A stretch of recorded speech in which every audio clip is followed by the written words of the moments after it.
Steve Baker along with head football coach Chuck Martin, 2016 Mid-American Conference Media Day at Ford Field here in Detroit. And Coach, it's the annual show, the official start of the season this year. I know you're looking forward to getting things going in this upcoming season. Yeah, I'm very, very excited. We've tell from spring ball we started really having fun coaching and playing football again at Miami, and yeah, we'll carry over to this fall with fall camp and then right in the season. So we are on a good upward trajectory, and it should not stop here for a long, long time. So it's going to be very fun to be a part of. You know, I know most coaches don't even look at polls, but you were picked to finish 5th in the East, and again, kind of reflected of what's going to be, again, a very young team on the field for the Redhawks this year. Yeah, and polls, obviously, a lot of times, I mean, you're trying to predict the future, but a lot of times it's based on past performance. So if I was Ken, I'd be irritated that they beat us last year and they pricked us out of them. So, but I mean, again, they're fun, they're for the fans, and the postseason polls are the ones that matter, as we all know. So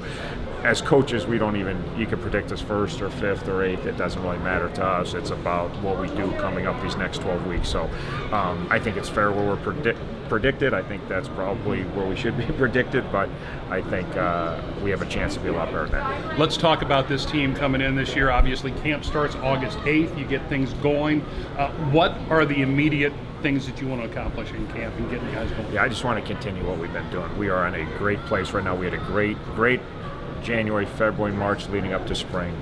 We had a crazy competitive spring practice where we got better leaps and bounds by the day. They've had an incredible summer. The older guys have worked their tails off in the weight room conditioning.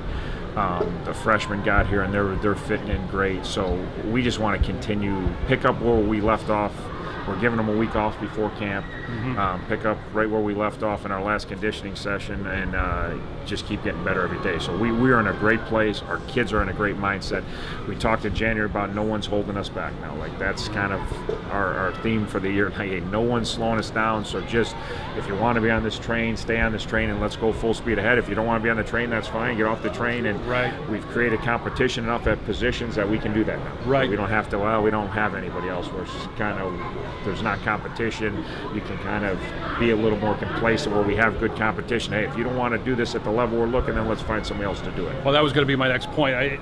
You talked about the freshman class coming in and fitting in. This class, more than any other class, gives you, I think, that depth, especially across the board. You talked last year about not having depth at the lines, that sort of stuff. You have that depth and competition now at all positions. Yeah, you go on, you look at 8 old linemen when you got here, and you got 16 or 17 now, and it'll provide depth positionally. It'll provide depth on special teams, where now maybe you can rest some guys and not put as much burden on some kids as you want on special teams. It'll create competition daily for practice, and I think we're finally at the point where we can start to redshirt some kids, which will be nice. That throwing these young kids, the Wolves, has been a necessary evil, and it's been good for them long term, but it's be nice to have some kids and put them in the cooker for a year and let them grow into being a Miami starter, as opposed to saying, hey, listen, you got here, here's the ball, go see what you can do, and trial and fire. And for the healthier football team, that's huge. You can play some young guys, but we've played too many young guys, and then they tend to, over a long season, to get beat up, and you have too many surgeries in the off season. That really stunts the development of your team. So we're still going to have to play some freshmen this year, but I think you're going to see more. I'm hoping well over half of the freshmen don't have to play this year as a goal. Yeah, as you get ready for Iowa in the opener, there's a lot to talk about that has happened, over the course of the year.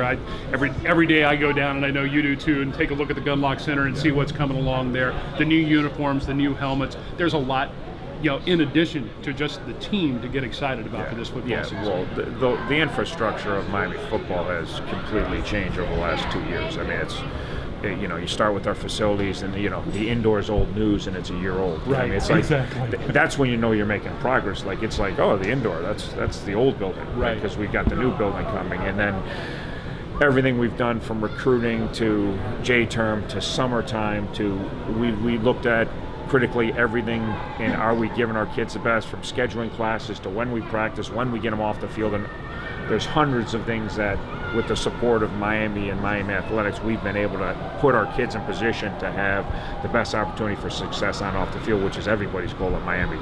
And I think it's everybody's goal everywhere, but not everybody gets the support that we've gotten. When we've needed support, whether it be financially or time or help from teachers or help from academic or help from straight, everybody's been there to put these kids, and the kids know it. They see the difference. A lot of my seniors were here and during a very different time, and they understand that now people at Miami have put their best foot forward to give these kids a chance to be great, and then that's what we're trying to take advantage of now. Well, we will get into the nuts and bolts of this team and the schedule as we get through camp, which begins on August 8th. You can follow along on MiamiRedHawks.com. Coach, thanks for talking with us, and look forward to talking with you more once the season begins. Should be a lot of fun, Bacon.